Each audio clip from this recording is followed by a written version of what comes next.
Brought to you by ITIL.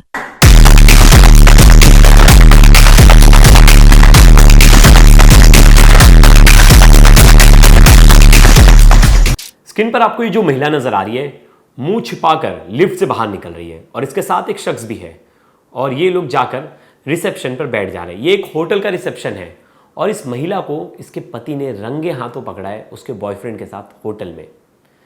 वो अपने साथ पुलिस भी लेकर जाता है और इस महिला के साथ 3.5 साल पहले इस शख्स की लव मैरिज होती है। लव मैरिज थी। लव मैरिज के बाद दोनों के बीच में लड़ाइयाँ होने लगी और 1 महीने पहले महिला ने दहेज का मामला जो है अपने पति पर दर्ज कराया था। अब पति को शक था कि उसका किसी से अफेयर है और बार बार वो अफेयर के लिए मना करता था कि तुम सुधर जाओ, तुम, ये पति का कहना है कि वो बार बार उसे बोलता था कि सुधर जाओ, तुम उस लड़के से दूर हो जाओ। वो नहीं मानी तो पति ने उसका पीछा किया और उसे रंगे हाथों पकड़ा और बाकायदा उसकी वीडियो बनाई और पुलिस को बुलाया और पुलिस से मदद मांगी।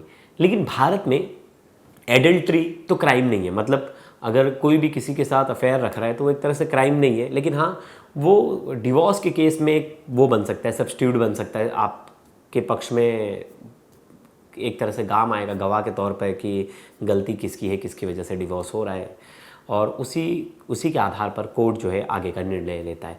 तो ऐसे में एडल्ट्री क्राइम नहीं है। तो कोर्ट में पुलिस ने कैसे रेड कर दिया और पूरा वाकया क्या हुआ, दोनों ने क्या बोला पुलिस स्टेशन में, सब जानेंगे इस वीडियो में। इस लास्ट तक इस वीडियो में बने रहिएगा। नमस्कार, मेरा नाम है प्रेश पांडे और आप देख रहे हो क्राइम तक। ये अलीगढ़ के उसी होटल का वीडियो है। आप देखिए, इस होटल में जो आकाश कुमार है वो 112 पर कॉल करते हैं और कुछ पुलिस वालों को लेकर होटल के अंदर जाते हैं और ये अतिथि होटल है। होटल के अंदर जा रहे हैं, होटल के रिसेप्शन में जाते हैं और होटल के रिसेप्शन में वो एक लड़के का नाम बताते हैं। उस लड़के का नाम है मृदुल। मृदुल का नाम बताते और बोलते कि मृदुल के नाम पे एक कमरा बुक होगा। होटल वाले बोलते कि नहीं, आप किसी की प्राइवेसी का ऐसा हनन नहीं कर सकते, हम किसी को बुला नहीं सकते और आप किसी के कमरे की तलाशी नहीं ले सकते। और दोनों बालिग हैं, मतलब दोनों नाबालिग तो है नहीं, बालिग हैं। तो ऐसे में वो अपनी मर्जी से आए हैं, तो ऐसे में आप उनकी तलाशी नहीं ले सकते। तो वो वीडियो में देखिए ये बोल रहे हैं। अब उसके बाद वो होटल वाले से बहुत देर बहस करते हैं। फिर होटल वाले उन्हें परमिशन देते और बोलते हैं कि तुम उस महिला को और उस पुरुष को नीचे बुला कर लाओ। और 302 कमरे में वो चेकआउट किए होते हैं। जो शख्स है आकाश, उनकी पत्नी और उनका बॉयफ्रेंड। अब वो दोनों को पुलिस जो है लिफ्ट से नीचे लाती है। देखिए पूरी कन्वर्सेशन देखिए, लिफ्ट से कैसे नीचे लाया जा रहा है। टेंशन मत लो, मैं काम कर रही हूँ।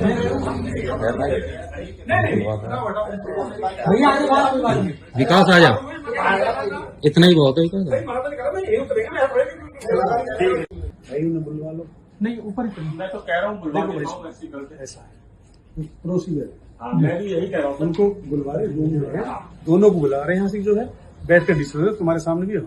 रूम में खुलवाना जा रहे हैं साथ, ऐसे नहीं कि मतलब कोई काम तुम्हें छोड़कर भगा देंगे, कुछ कर देंगे। रूम नहीं खुलवाएंगे सर, बाहर खड़े रहेंगे। रूम से निकलते हुए वीडियो जब यहाँ नहीं आएंगे दोनों नहीं आगे बुला कर लाएंगे। नहीं कोई बात नहीं सर, वो तो वहाँ जाके सुन लीजिए हमारी दिक्कत आ रही है। नहीं है दिक्कत। नहीं बताओ क्या प्रॉब्लम आ रही है उसमें। देता हूँ मैं,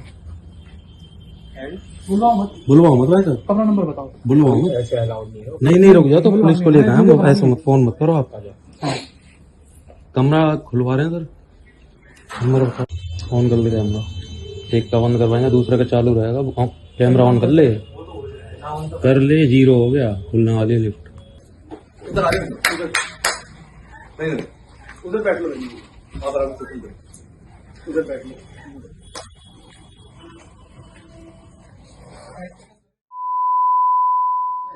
देखो, हमने आपसे एक बात बताई थी, अब बताओ अभी क्या अरे रुको, क्या बैठ जाओ तक की तो होटल है। अरे भाई मेरा इस लड़के तो कुछ कहना देना नहीं। अरे भाई सुनो तो सही, किससे है नहीं है, आपकी बात ठीक है। बैठ जाओ भैया, आप लोग बैठ जाओ, कोई बात। हम लोग आपका विरोध तो नहीं है ना? नहीं। ये आपकी क्या लगती है? ये वाइफ है। कितने दिन पहले शादी हुई? 3.5 साल। 3.5 साल मेरी शादी हुई थी 2022 में। क्या नाम है आपका? मेरा नाम आकाश कुमार है, सनोफ विनोद कुमार। आकाश, क्या हुआ है जो होटल में? आज ये हुआ था, मैं अपनी बहन के यहाँ पे आया हुआ था, दीदी की नंद के यहाँ पे किसी काम से। तो मैं ऐसे ही घूम रहा था अलीगढ़ में, तो मैंने देखा कि अपनी वाइफ को उसके प्रेमी के साथ में, उसका नाम है मृदुल उर्फ निखिल। तो मैंने जब उनको देखा तो मैंने उनका पीछा करा। तो जब मैं पीछा करते हुए मैंने देखा कि एक होटल था, अतिथि होटल, शांति नर्सिंग होम के बराबर में। तो ये दोनों वहाँ पे होटल में गए और इन्होंने चेकआउट करा कमरा नंबर 302। और आधार कार्ड वगैरह सब कुछ दिया वहाँ पे प्रूफ अपना इन्होंने, और 302 नंबर कमरे में चले गए। फिर मैंने पुलिस वालों को कॉल करी 112 नंबर पर। 112 नंबर पर कॉल करने के बाद फिर पुलिस वाले आए, उन्होंने फिर अपने एक सीनियर पुलिस वाले को बुलाया, हम अंदर साथ में गए और पुलिस वालों के साथ हम ऊपर गए। रूम में से ये दोनों बंदे बाहर निकले, गलत अवस्था में बाहर, मतलब लड़का बाहर निकला। फिर ये कपड़े पहन के नीचे आए, तब इनसे बातें हुई, सारी बातें हुई। लड़की का उसके साथ में अफेयर चल रहा है काफी टाइम से। मेरे मना करने के बावजूद लड़की मेरी कसमें झूठी खाती रही कि मेरा कोई ऐसा अफेयर नहीं है। शादी को कितना टाइम हो गया? शादी को मेरे 3.5 साल हो गए हैं, और इसने मेरे पर झूठा केस डाला है, दहेज का आरोप लगाया है झूठा 1 महीने पहले कि हमने 7 लाख रुपए दिए थे और 15 लाख की शादी करी थी, जबकि मुझे कुछ नहीं मिला था। ये हमारी लव मैरिज थी और इस लड़की नहीं मेरे पीछे पड़ी थी। मेरे पास प्रूफ भी है कि मुझे तुम्हारा होना है, वरना मैं तुम्हारे बिना नहीं रह पाऊंगी। और जो ये लड़का है, इस लड़के के लिए ये उल्टा सीधा बोलती थी मेरे से। अभी कहाँ पे आए हो आप लोग? अभी मैं इस टाइम थाना कुआरसी में हूँ, अलीगढ़, जनपद अलीगढ़ में। और ये लड़की मेरे को हमेशा डिप्रेशन में रखती थी। मेरे को इसके बारे में जब से पता लगा है, हमेशा मैं परेशान रहता था, लेकिन ये मेरे को हमेशा यही बोलती थी कि मेरा कोई उससे लिंक नहीं है। लेकिन मैंने इसे काफी बार इसको पकड़ा है बात करते हुए, अपने घर पे भी और इसे घर में भी। आपने देखा कि कैसे दोनों को नीचे लाया पुलिस ने, और पुलिस ने बातचीत की, और इसके बाद लड़की जो है औरत मुंह छिपा रही थी। और उसके बाद उनके जो पति हैं आकाश कुमार, उन्होंने आरोप लगाया कि लव मैरिज था, लड़की मेरे पीछे पड़ी थी और उन्होंने मेरे पीछे पड़ के लव मैरिज किया। बाद में उसका एक लड़के के साथ चक्कर था और मैं उसे मना करता था कि उस लड़के से रिश्ता तोड़ दे, फिर भी उस लड़के से इसने रिश्ता नहीं तोड़ा। और जब मैंने इस पर दबाव बनाना शुरू किया तो इसने उल्टा मुझे ही दहेज केस में फंसा दिया, और 1 महीने पहले इसने मुझ पर दहेज का आरोप लगाकर मेरे खिलाफ कंप्लेंट दायर की। इसके बाद इसे शक था और ये इसे रंगे हाथों पकड़ना चाहता था।